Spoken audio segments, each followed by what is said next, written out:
Le livre de Ruth, chapitre 3. Naomi, sa belle-mère, lui dit: « Ma fille, je voudrais assurer ton repos afin que tu fusses heureuse. Et maintenant, Boaz, avec les servantes duquel tu as été, n'est-il pas notre parent? Voici, il doit vanner cette nuit les orges qui sont dans l'air. Lave-toi et oins-toi, puis remets tes habits et descends à l'air. Tu ne te feras pas connaître à lui jusqu'à ce qu'il ait achevé de manger et de boire. Et quand il ira se coucher, observe le lieu où il se couche. Ensuite, va, découvre ses pieds et couche-toi.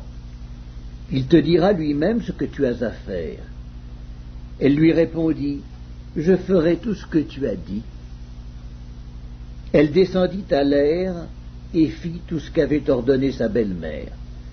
Boaz mangea et but, et son cœur était joyeux. Il alla se coucher à l'extrémité d'un tas de gerbes. Ruth vint alors tout doucement, découvrit ses pieds et se coucha.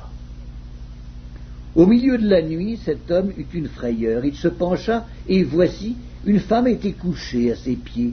Il dit: « Qui es-tu » Elle répondit: « Je suis Ruth, ta servante. Étends ton aile sur ta servante, car tu as droit de rachat. » Et il dit: « Sois bénie de l'Éternel, ma fille. » Ce dernier trait témoigne encore plus en ta faveur que le premier, car tu n'as pas recherché des jeunes gens, pauvres ou riches. Maintenant, ma fille, ne crains point. Je ferai pour toi tout ce que tu diras, car toute la porte de mon peuple sait que tu es une femme vertueuse. Il est bien vrai que j'ai droit de rachat, mais il en existe un autre plus proche que moi. Passe ici la nuit, et demain, s'il veut user envers toi du droit de rachat, à la bonne heure qu'il le fasse.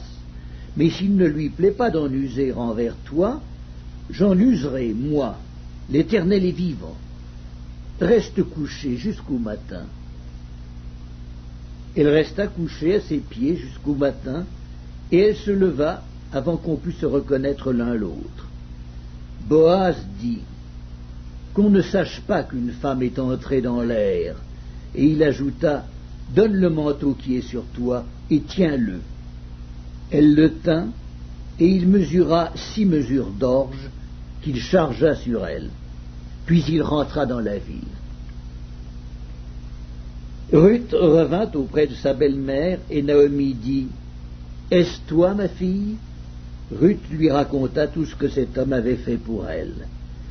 Elle dit: « Il m'a donné ces 6 mesures d'orge, en disant: Tu ne retourneras pas à vide vers ta belle-mère. » Et Naomi dit: « Sois tranquille, ma fille, jusqu'à ce que tu saches comment finira la chose, car cet homme ne se donnera point de repos qu'il n'ait terminé cette affaire aujourd'hui. »